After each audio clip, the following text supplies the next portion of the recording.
রঙিনী না একসঙ্গে ভালো লাগে।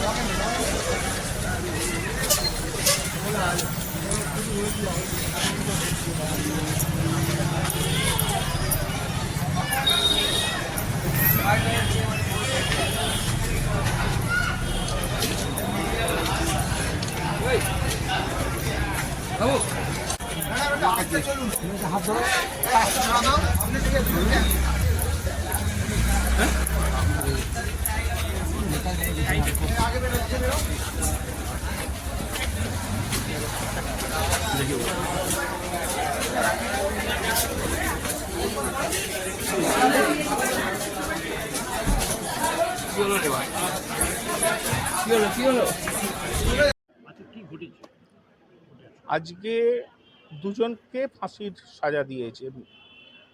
একটি বাচ্চা মার্ডার হয়, সেই বাচ্চা মার্ডার হওয়ার কেসে তার মা এবং তার প্রেমিককে আজকে হাওড়ার প্রথম ফাস্ট ট্র্যাক কোর্ট ও অতিরিক্ত জেলা ও দায়রা আদালত ফাঁসির অর্ডার দিয়েছেন। আর তার সাথে প্রমাণ লোপাটের যায় 5 বছরের সশ্রম কারাদণ্ড ও ফাইনের অর্ডারও আছে, এগুলো আছে। কিন্তু মুখ্য হচ্ছে দুজনের ফাঁসির অর্ডার। ঘটনা যেটা ছিল সেটা হচ্ছে ওই 2015 সালের ডিসেম্বর মাসের শেষের দিকে 22 তারিখে বাচ্চাটির মা এবং বাচ্চাটির প্রেমিক মিলে বাচ্চাটিকে নিয়ে বাচ্চাটি দিদার বাড়িতে তারা থাকতো, বিয়ে বাড়ি যাচ্ছে বলে পালিয়ে যায়। পালিয়ে যাওয়ার পরে সপ্তাহখানেক হয়ে যাওয়ার পরও বাচ্চাটি না ফেরায় বাচ্চাটির দিদা তখন মিসিং ডায়েরি করে মেয়ে এবং নাতিকে খুঁজে পাওয়া যাচ্ছে না বলে। জিশান এবং হাসিনাকে খুঁজে পাওয়া যাচ্ছে না। এদিকে ওরা চলে যায়, হাসিনা তার প্রেমিকের সাথে চলে যায় হচ্ছে হায়দ্রাবাদের বাঞ্জারা হিলসে। সেখানে গিয়ে স্বামী স্ত্রী পরিচয় দিয়ে বাচ্চাটিকে নিয়ে থাকতে আরম্ভ করে এবং তারপর ওখানে গিয়ে ওদের মেলামেশায় অসুবিধা হওয়ার কারণে বাচ্চাটিকে মার্ডার করার পরে সেই ডেড বডিটা ওরা ফলকনামা এক্সপ্রেসের তলায় তুলে দেয় এবং সেই ফলকনামা এক্সপ্রেসের সিটের তলা থেকে হাওড়া স্টেশনে এই ডেড বডিটা পাওয়া গিয়েছিল। ডেড বডিটা পাওয়া যাওয়ার পরে এখান থেকে হাওড়া জিআরপি থানা মামলা রুজু করার পরে এখান থেকে ইনভেস্টিগেশন করা যায় এবং ওই মিসিং ডায়েরির বেসিসে যেটা ছেলেটির দিদা করেছিল, দেখা যায় যে মিসিং ডায়েরির বেসিসে যে লুকআউট নোটিশটা জারি হয়েছিল সেই বাচ্চাটির ছবি এবং এখানে যে বাচ্চাটি পাওয়া গেল ডেড বডি সেই ছবিগুলো বাচ্চাটি এক। এখান থেকে পুলিশ তখন ওই অন্ধয়ে যায় এবং ওই থানার থেকে তদন্ত করে ওই কাগজগুলো পায় এবং তারপর বাচ্চাটির বাবার কাছে যায়, যে হাসিনার অরিজিনাল যে স্বামী ছিল, এবং রিয়াজও তখন বাচ্চাটিকে শনাক্ত করে তারপর এবং বাচ্চাটির দিদাও শনাক্ত করে যে হ্যাঁ এই বাচ্চাটি মার্ডার হয়েছে, এই চলে গিয়েছিল আমার মেয়ের সাথে। তারপর ওখান থেকে পুলিশ হাসিনা এবং হাসিনার প্রেমিক ভান্ডরকে গ্রেফতার করে আনে। ফাঁসির সাজা শোনানো হয়েছে। ফাঁসির সাজা যেহেতু এখানে লোয়ার কোর্ট জুডিশিয়ারি থেকে ফাঁসির সাজা শোনানো হয়েছে, আমাদের নর্মাল প্রসিডিওরই হচ্ছে এটা subject to the affirmation of the honourable high court. তো অনারেবল হাইকোর্টের কাছে 1 সপ্তাহের মধ্যে রেকর্ড সমস্ত কাগজপত্র শুদ্ধ পাঠিয়ে দেওয়া হচ্ছে এবং পাঠানোর পরে অনারেবল হাইকোর্ট বিচার করে সেইগুলো ঠিক করবে। এই সাফল্য তো সবার, এটা আমি একা করে ওটা সম্ভব নয়। এই সাফল্য কোর্টের স্টাফেদের আছে, এই সাফল্য পুলিশেরও আছে। পুলিশ যথেষ্ট কেটে ইনভেস্টিগেশন করেছে।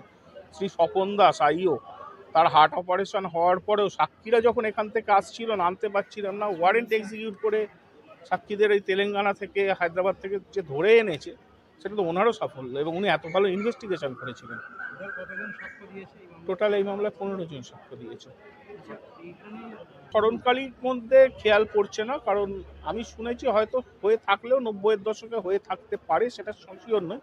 আমি নিজে 2000 থেকে প্র্যাকটিস করি, আমি কোনোদিন দেখিনি, শোনা যায়নি কোনোদিন। আমার নাম অরিন্দম মুখোপাধ্যায়। তলাশ বার্তা, খবর বানায় না, খবর খুঁজে বের করে। এখন থেকে তলাশ বার্তার নতুন ইউটিউব চ্যানেলে সব খবর সবার আগে। চোখ রাখুন তলাশ বার্তা ইউটিউব ও ফেসবুক চ্যানেলে।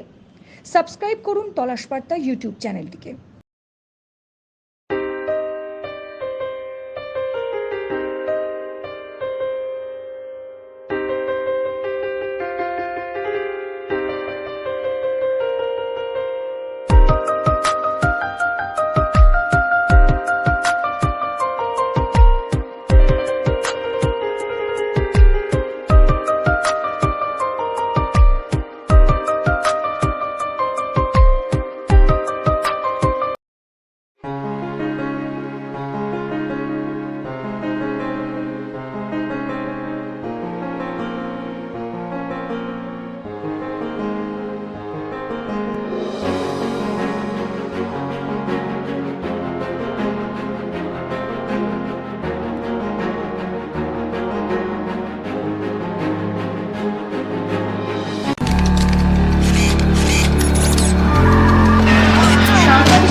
তলাশ বার্তা। তলাশ বার্তা মানে সত্য খবর, সঠিক খবর। নির্ভীকতার অপর নাম তলাশ বার্তা। জনমানুষের সচেতনতা গড়ে তোলাই তলাশ বার্তার অঙ্গীকার। তলাশ বার্তা, খবর বানায় না, খবর খুঁজে বার করে।